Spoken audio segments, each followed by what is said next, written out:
Welcome management and commerce കോർണറിലേക്ക് സ്വാഗതം. ഇന്ന് നമ്മൾ എടുക്കാൻ പോകുന്ന ടോപ്പിക്ക് ഡെപ്റ്റേഴ്സ് അല്ലെങ്കിൽ അക്കൗണ്ട് റിസീവബിൾസ് അല്ലെങ്കിൽ ക്രെഡിറ്റേഴ്സ് അല്ലെങ്കിൽ അക്കൗണ്ട്സ് പേയബിൾ. നമ്മൾ ഡെപ്റ്റേഴ്സും ക്രെഡിറ്റേഴ്സിനെ കുറിച്ചാണ് ഇന്നത്തെ ക്ലാസ് നമ്മൾ പോകുന്നത്. ഏറ്റവും ബേസിക് ആയിട്ടുള്ളൊരു കാര്യമാണ് നമ്മുടെ അക്കൗണ്ട്സുമായിട്ട് ബന്ധപ്പെട്ട് ഏറ്റവും ബേസിക്കായിട്ട് നമ്മൾ അറിഞ്ഞിരിക്കേണ്ടതായിട്ടുള്ളൂ ഏറ്റവും ഇമ്പോർട്ടൻ്റ് ഉള്ള കാര്യവുമാണ് ക്രെഡിറ്റേഴ്സ് ആരാണ്, ഡെപ്റ്റേഴ്സ് എന്താണ്.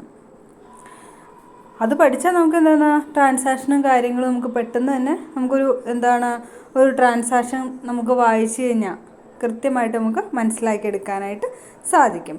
അപ്പോൾ നമുക്ക് ഫസ്റ്റ്ലി ഡെപ്റ്റേഴ്സ് അല്ലെങ്കിൽ അക്കൗണ്ട് റിസീവബിൾ എന്താണെന്ന് നോക്കാം. A debtor is a person who owes money to the business as he has received some benefits from the business.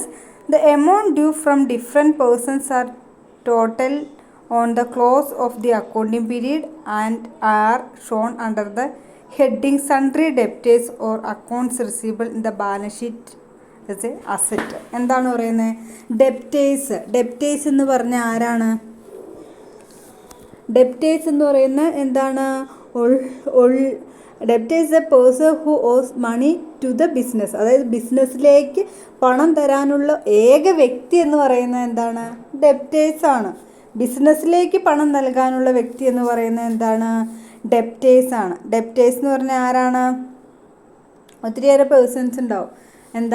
നമ്മുടെ ഒരു പ്രൊഡക്റ്റ് നമ്മുടെ നിന്ന് പർച്ചേസ് ചെയ്യണം. സ്ഥിരമായിട്ട് നമ്മളിൽ നിന്ന് പർച്ചേസ് ചെയ്യണം. അത് നമ്മൾ കടത്തിനായിട്ടും കൊടുത്തു വിടുന്നുണ്ട്, റെഡി ക്യാഷിനായിട്ടും കൊടുത്തു വിടുന്നുണ്ട്.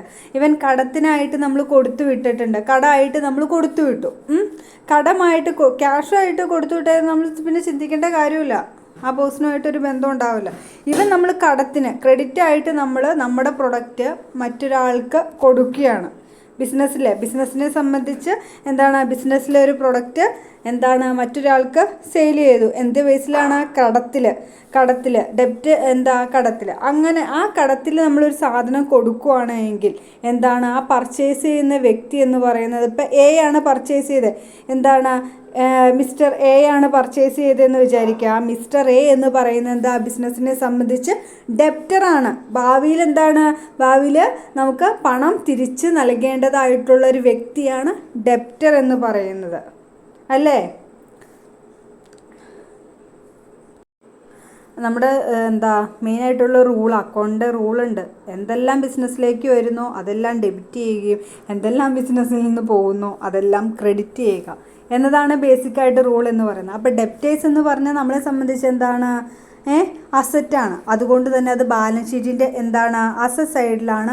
എന്ത് ഹെഡിലാണ് കാണിക്കുന്നത്? സൺട്രി ഡെപ്റ്റേഴ്സ് അല്ലെങ്കിൽ അക്കൗണ്ട്സ് റിസീവബിൾ എന്ന ഹെഡിലാണ് നമ്മൾക്ക് കാണിക്കുന്നത്. കാരണം നമ്മളെ സംബന്ധിച്ച് അത് അസറ്റാണ്. ഭാവി ഇന്നല്ലെങ്കിൽ നാളെ എന്തായാലും ആ എമൗണ്ട് ബിസിനസ്സിലേക്ക് വന്നു ചേരും.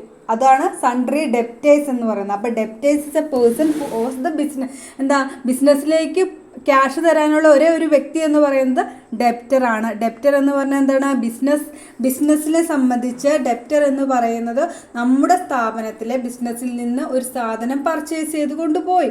ആ പർച്ചേസ് ചെയ്ത് എന്ത് ബേസിലാണ്? കടത്തിനാണ് പർച്ചേസ് ചെയ്തതെങ്കിൽ ആ പർച്ചേസ് ചെയ്ത വ്യക്തിയെ ഡെപ്റ്റർ എന്ന് വിളിക്കുന്നു. ഏതൊരു വ്യക്തിയാണോ കടത്തിൽ നമ്മുടെ ഇതിൽ നിന്ന് പർച്ചേസ് ചെയ്തുകൊണ്ട് പോയി, ബിസിനസ്സിൽ നിന്ന് പർച്ചേസ് കൊണ്ടുപോയ വ്യക്തിയെ വിളിക്കും? ഡെപ്റ്റർ എന്ന് വിളിക്കും. ആ ഡെപ്റ്റർ ഭാവിയിൽ ബിസിനസ്സിലേക്ക് പൈസ തന്നു തീരേണ്ടതാണ്. അതുകൊണ്ട് തന്നെ അതിനെ ബാലൻസ് ഷീറ്റിൻ്റെ അസറ്റ് സൈഡിൽ സൺട്രി ഡെപ്റ്റേഴ്സ് അല്ലെങ്കിൽ അക്കൗണ്ട് റിസീവബിൾ എന്ന ഹെഡിലാണ് ബാലൻസ് ഷീറ്റിൽ മെൻഷൻ ചെയ്യുന്നത്. ഇനി നെക്സ്റ്റ് വൺ എന്ന് പറയുന്നത് ക്രെഡിറ്റേഴ്സ് ആണ്. Creditors is a person to whom the business owes money to us. He has given some benefits to the business. The amount due to various persons are totaled on the close of the accounting period and are shown under the heading Sundry Creditors or Accounts Payable in the balance sheet as liability. എന്താ പറഞ്ഞിരിക്കുന്നത്? Creditors എന്താണെന്നാണ് പറഞ്ഞിരിക്കുന്നത്. Creditors അല്ലെങ്കിൽ accounts payable എന്ന് പറഞ്ഞാൽ as A person നമ്മുടെ ബിസിനസ്സിൽ നിന്ന് പണം കൊടുക്കാനുള്ള വ്യക്തികളെയാണ് ക്രെഡിറ്റേഴ്സ് എന്ന് പറയുന്നത്. ബിസിനസ് പണം കൊടുക്കാനുള്ളത്. ആദ്യം ഡെപ്റ്റേഴ്സ് പറഞ്ഞാൽ എന്താണ്? ബിസിനസ്സിലേക്ക് പണം കിട്ടാനുള്ളതാണ്. അപ്പോൾ ക്രെഡിറ്റേഴ്സ് എന്ന് പറഞ്ഞാൽ എന്താണ്? ബിസിനസ്സിൽ നിന്ന് പണം പുറത്തേക്ക് കൊടുക്കാനുള്ള ഏത് വ്യക്തിയാണോ ആ വ്യക്തിയാണ് ക്രെഡിറ്റർ എന്ന് പറയുന്നത്, അല്ലേ?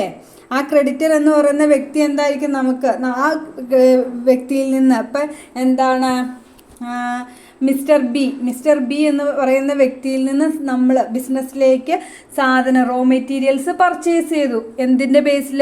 കടം, ഡെപ്റ്റ്. ഫ്യൂച്ചറിൽ തരാം, നാളെ തരാം എന്ന് പറഞ്ഞാൽ നമ്മൾ സാധനം വാങ്ങിക്കില്ലേ? അതുപോലെ തന്നെ. അപ്പം നമ്മൾ കടമായിട്ട് എന്താണ് മിസ്റ്റർ ബിയിൽ നിന്ന് സാധനം പർച്ചേസ് ചെയ്തു. ആ പർച്ചേസ് ചെയ്ത എമൗണ്ട് നമുക്ക് എന്താണ്? ബാധ്യതയാണ്, അല്ലേ? ഇന്നല്ലെങ്കിൽ നാളെ നമ്മൾ എന്തായാലും കമ്പൽസറി ആയിട്ടും എന്ത് ചെയ്യണം? തിരിച്ച് കൊടുത്തിരിക്കണം. അതുകൊണ്ട് തന്നെ എന്താണ് നമ്മളെന്ന് പറയുന്നത് നമ്മൾ ആ മിസ്റ്റർ ബി എന്ന് പറയുന്നത് ബിസിനസ്സിനെ സംബന്ധിച്ച് ആരാണ്? ക്രെഡിറ്റേഴ്സാണ്, കടം തന്ന വ്യക്തികളാണ്, അല്ലേ? നമ്മൾ ഫ്യൂച്ചറിൽ അത് നമ്മൾ എന്തായാലും എന്ത് ചെയ്യണം? പേ ചെയ്ത് തീർക്കേണ്ടതാണ്. നമ്മളെ സംബന്ധിച്ച്, ബിസിനസ്സിനെ സംബന്ധിച്ച് അതെന്താണ്? ലയബിലിറ്റിയാണ്. അതുകൊണ്ട് തന്നെ ബാലൻസ് ഷീറ്റിൻ്റെ ലയബിലിറ്റി സൈഡിൽ സൺട്രി ക്രെഡിറ്റേഴ്സ് അല്ലെങ്കിൽ അക്കൗണ്ട്സ് പേയബിൾ എന്ന ഹെഡിലാണ് ക്രെഡിറ്റേഴ്സ് മെൻഷൻ ചെയ്യേണ്ടത്. അപ്പം നമ്മൾ ഡിസ്കസ് ചെയ്തു പോയത് ഡെപ്റ്റേഴ്സും ക്രെഡിറ്റേഴ്സാണ്. ബിസിനസ്സിലേക്ക് എന്തെല്ലാം വരുന്നോ, പണമായോ കാര്യങ്ങളായിട്ടോ വരുന്ന എല്ലാം ഡെബിറ്റ് ചെയ്യുകയും ബിസിനസ്സിൽ നിന്ന് പോകുന്നതെല്ലാം ക്രെഡിറ്റ് ചെയ്യുകയും ചെയ്യുന്നു. അതാണ് ബേസിക് റൂൾ എന്ന് പറയുന്നത്. അപ്പോൾ ഇന്നത്തെ ക്ലാസ് നിങ്ങൾക്ക് എന്തെങ്കിലും തരത്തിൽ പ്രയോജനകരമായി തോന്നിയെങ്കിൽ മറ്റുള്ളവരിലേക്ക് ഷെയർ ചെയ്തെത്തിക്കുക. ആദ്യമായിട്ട് കാണുന്നവരാണെങ്കിൽ ചാനൽ സബ്സ്ക്രൈബ് ചെയ്ത് സപ്പോർട്ട് ചെയ്യുക.